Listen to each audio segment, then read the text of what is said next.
all, welcome back. So in this one today we are going to be making cheese cronuts. They are fantastic and I can guarantee that they're not going to last long. So stick around, watch me make them and they should be easy to make. So first thing you're going to want to do is to get your pan heated up. Let me just get this camera moved. There we go. So I've got quite a deep kind of pan and then we're going to get some oil in there. So I've just picked a frying oil. We're going to want a couple of, well,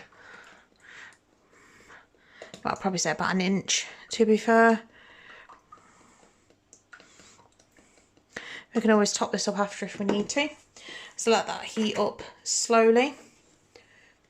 Next thing we're going to do is get our pre-rolled puff pastry out of this fortress of a plastic bag when it wants to open.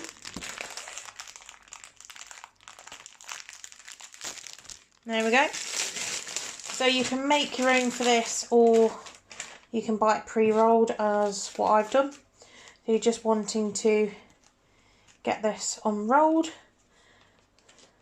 So it's worth getting it out of the fridge probably 10-15 minutes beforehand, because you can see I'm struggling to get it off the baking paper now without it ripping. So just leave it to set, well, just leave it on the side for 10-15 minutes and I'll come back to you once I can roll that out. So now that that's all out, what we're going to do is we're going to press our kind of little donutty kind of stamps. So we've got this one here. This is like a medium kind of size. So what we're going to do is we're just going to work from this edge and press them out. What I'll do is I will show you once they're all pressed out. So next thing we're going to do is cut the middle out. So I've only got these kind of cookie cutters, which they're quite big. So we'll just get the middle kind of stamped out. So hopefully that doesn't break. So it's quite thin, so I might not do the rest in that. Yeah, I find something to kind of cut the middle out.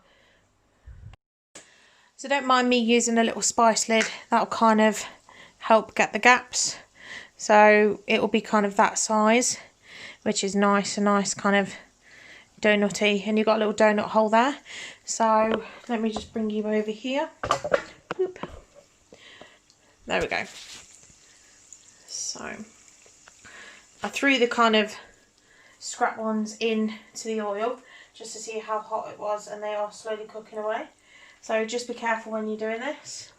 You're just going to want to place that in, and then what it will do is it will cook up and it will puff up like this back one there. I have got this on a kind of a medium-ish heat, so it won't get too hot.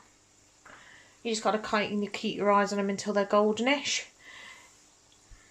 So that's what I'm going to do, and just keep cutting the others out.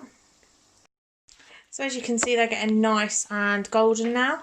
So while we are waiting for them to cook, I'm going to make a cinnamon sugar. So we have a bowl here. Pop that on the side.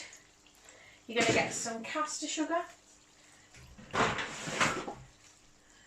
which I've got in the cupboard. You can use normal kind of granulated if you want. I'm just going to use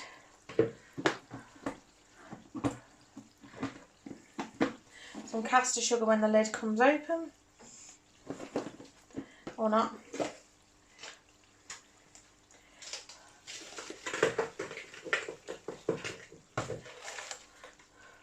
Probably get a couple of 100 grams of the caster sugar in there.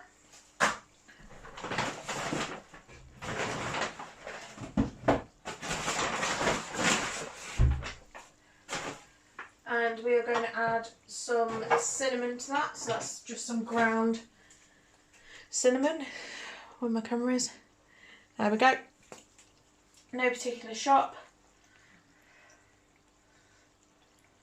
I'm just going to get that added into the nice sugar mix, and we can give that a stir. So they've puffed up quite significantly, so that's literally within 30 seconds. So this is my little finished batch, so I'm just going to toss them in the cinnamon sugar.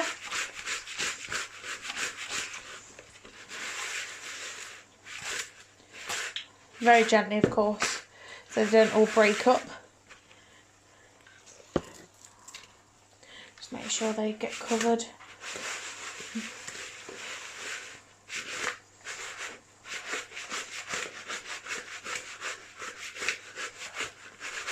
So you're just going to want to drain them off, obviously, once they come out of the oil, because too much oil isn't a good thing.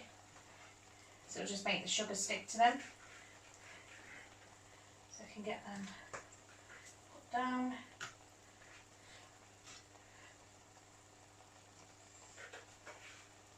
And then we can just get that repeated for the other ones then.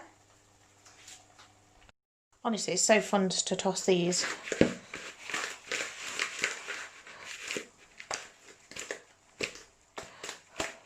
So that is pretty much done.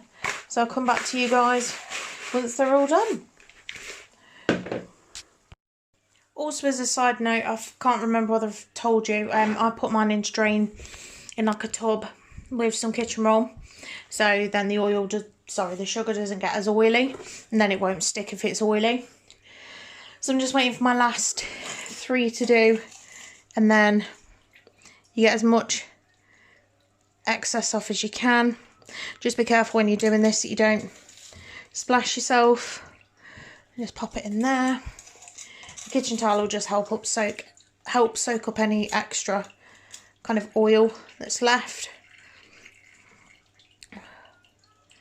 Once it's finished dripping, and then that is my cronuts done essentially, other than giving them last ones a shake. So just let them sit a minute. Probably help give them a bit of a pat with the dry ends. And then we can just be careful when you're doing this, because they are extremely hot. That's some of that gone. And then just give it a shake. And then they are done, ladies and gents. So this is the mass pile of cronuts there. I managed to get, I think it was 15 out of it. Let me work it out. I managed to get 11 out of it. And then obviously the donut holes as well. So it's quite quick, quite easy, quite simple. And they are fantastic. It is literally just as if you're at the fairground, but they're not proper donuts. They're crumbly, they're flaky, and they taste amazing. So if you like this one, guys, go like, comment, subscribe. I'll see all you lovely people in the next cooking episode. See you later.